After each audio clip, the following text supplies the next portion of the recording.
And welcome back to A Look into the Flash by Mark Waid, Book 1, Part 3, Born to Run, the Wally West Year One story. And this story is centered around Wally West, as after saving an airport from a bombing, he runs into his grandfather Ira West and goes to his place where Wally discovers a journal from his youth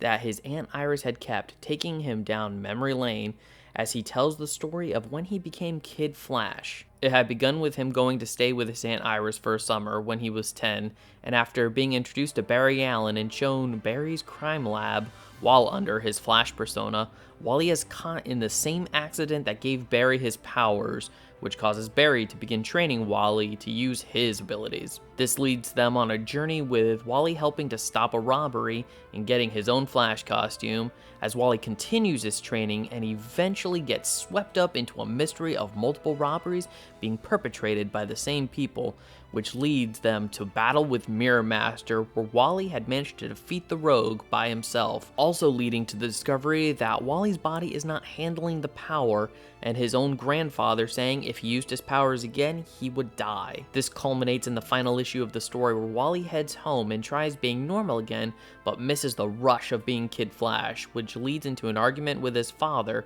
where he runs out into a storm and has to try to save his dad from an oncoming tornado. Wally suits up and pushes past his limits in order to protect the ones he loves, learning a very important lesson from Iris that you can't run away from your problems, ending with a heartfelt conversation of Wally's and Ira's love for Iris, and how much they each remind one another of her. And for me, without a doubt, Born to Run is a phenomenal story. It was nice to get a deeper dive into Wally's origin and get his perspective of what it was like to be Kid Flash, what it was like being the Flash's sidekick, and also what the Flash means to him, what Iris means to him, what his grandfather means to him, and what his father means to him. And I really want to kind of dig into the relationship between Wally and his father, because it really was the catalyst for this entire story in the first place. Because when it comes to Wally and listening to the constant fighting and bickering between his mother and his father, it really prompted him to not really want to be near his parents, and so it was a break for him to be able to go spend this summer with Iris. A summer that may not likely have happened if his relationship with his parents were better. So it was really interesting to see that it was this rocky relationship with his parents, specifically more so his father, that caused him to want to go spend that summer with Iris, but also it was that same relationship with his father when Wally has to confront his true feelings that he was able to actually push past his limits in order to save his father. And then there's Barry Allen, aka The Flash, Wally's hero, who he just fanboys over so much. Although Barry doesn't tell Wally that he is the Flash, it's still a joy to see the look on Wally's face that he's getting to be trained by his hero, alongside getting to be his sidekick, which is a big wish fulfillment fantasy. Most importantly, he got the lessons instilled in him of what it means to be a hero, how to use your powers properly, that they're for protecting,